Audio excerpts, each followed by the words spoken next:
Agora, a última habilidade da primeira competência, a quinta habilidade da prova do Enem, que é identificar as manifestações ou representações da diversidade do patrimônio cultural e artístico em diferentes sociedades. Então agora entra um conceito que não tinha aparecido até agora nas habilidades, que é a ideia de patrimônio cultural. A ideia de patrimônio é muito recorrente e muito presente nas discussões da prova do Enem. Então, de uma forma bem simples, né? O que é patrimônio cultural? Patrimônio cultural é tudo aquilo que gera significado e sentimento de pertencimento a um grupo social. Então vejam, na verdade isso aqui encerra, né, vamos dizer assim, resume, melhor dizendo, as discussões que a gente já vem fazendo ao longo dessa competência como um todo. Então o patrimônio, é importante entender que patrimônio não é só... Quando a gente pensa em patrimônio, a gente já pensa, uma igreja, uma estátua, né, um monumento, mas patrimônio cultural é muito mais do que isso. Patrimônio cultural, ele pode ser dividido, inclusive, no patrimônio cultural material, que daí sim são coisas materiais, visíveis, né, que nós enxergamos, tocamos, aquilo que, por exemplo, é tombado, né, você, na sua cidade, às vezes tem um prédio que é tombado, uma igreja que é tombada, uma ponte, uma casa, aqui pertinho da minha casa mesmo da minha casa tem uma outra casa que ela é tombada pela prefeitura da cidade, que foi uma das primeiras famílias de imigrantes que chegaram na região e assim por diante. Mas o patrimônio cultural, ele também pode ser imaterial. E aí esse patrimônio cultural imaterial, ele tem muito mais relação com o quê? Tem relação com festas, com comemorações, por exemplo, o carnaval. O carnaval é um patrimônio cultural, se não me engano, do estado ou da cidade do Rio de Janeiro, né? Então ele é tombado. Uma procissão, por exemplo, um evento religioso, ele pode ser um patrimônio cultural imaterial. Existe também ainda dentro da relação do patrimônio cultural aquilo que se chamam dos saberes. Então existe um determinado grupo numa região do Brasil que fabricam jangadas, né? Jangado, barquinho lá, de uma forma muito específica e que só eles fazem. Isso aí pode ser tombado também. Inclusive tem, se não me engano, são os jangadeiros lá do Ceará. Eu posso estar enganado um pouco na localidade agora, mas numa região do Ceará tem uma determinada forma de fazer a jangada que é tombada como um patrimônio cultural e material daquele local. Numa região do Centro-Oeste, eu tô péssimo hoje na geografia, mas numa região do Centro-Oeste foi tombado também a forma que um determinado grupo quilombola faz as suas panelas, por exemplo. Então essa questão dos saberes também está inclusa. Só que daí quando nós pensamos nessa ideia do patrimônio cultural, é importante entender que ele, como a própria habilidade já diz, é uma questão diversa também. Então, por exemplo, no Brasil, que é o país da diversidade por excelência, nós temos patrimônios, sejam materiais ou imateriais, né? Agora eu estou englobando toda essa concepção. Nós temos patrimônios que são oriundos de indígenas, são oriundos de grupos africanos, são oriundos também de grupos europeus que se estabeleceram aqui. Então, ele representa, querendo ou não, a diversidade. Assim como também existem patrimônios que são fruto da junção de todas essas culturas, a exemplo do carnaval, a exemplo do samba e várias outras manifestações. Quando nós pegamos festas religiosas, por exemplo, a festa junina. Ferrari, mas festa junina é festa religiosa? Claro, é em homenagem a São João. Então a festa junina, ela é uma festa que vem com os portugueses católicos, que estabelecem aqui o dia de São João, aquela coisa toda, mas com elementos tipicamente brasileiros, né? Você vai olhar a comida da festa junina, ela tá toda ligada às festas de lavoura e colheita do interior do Brasil. Por isso que você vai na festa junina, tem milho, tem paçoca, tem pipoca. E aí, claro, depende da região, né? Em alguns locais tem pinhão, em outros locais tem outras coisas, enfim, né? Isso novamente muda muito de região para região, mas a festa em si, ela não deixa de ser uma relação cultural que advém, novamente, dessa mistura de culturas. Só que essa ideia da diversidade, a gente tem que entender que não é exclusiva do Brasil, obviamente. Quando nós vamos para os Estados Unidos, por exemplo, então existem festas que têm a ver com a chegada lá dos migrantes ingleses. Então, por exemplo, lá eles têm o famoso Thanksgiving, o Dia de Ação de Graças. Eles têm o Halloween, mas ao mesmo tempo tem toda uma outra formação cultural que tem a ver com os africanos, por exemplo, né? A figura lá do blues, do jazz, manifestações culturais.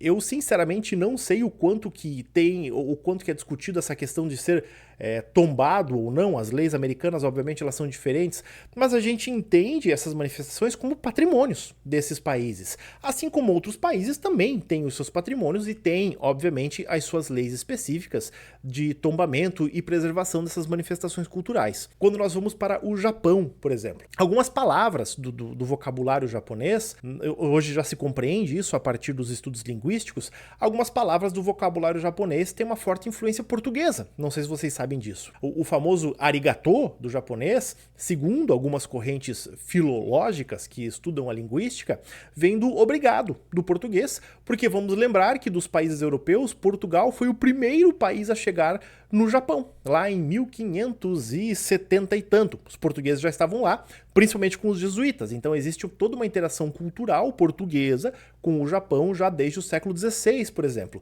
E isso simboliza uma espécie de diversidade. E, novamente, isso é um fenômeno global que se acelera após a questão das navegações, mas que anteriormente também já havia. Quando nós pensamos na Constituição da Europa, por exemplo, da Europa enquanto um continente europeu de fato, vem do quê? Vem da consolidação da cultura romana, junto com a cultura germânica, que vem ali a partir das invasões no século 3 e 4 depois de Cristo, junto com a cultura cristã também, né? Então isso aí é o que vai formar a Idade Média, que na verdade é a grande formação do continente europeu como um todo. Então, dentro dessas perspectivas, dentro desses processos históricos, conforme a habilidade 3 cobra da gente, percebam que essas manifestações, elas representam diversos povos, diversos grupos sociais que interagem dentro de determinados espaços. E aí geram o quê?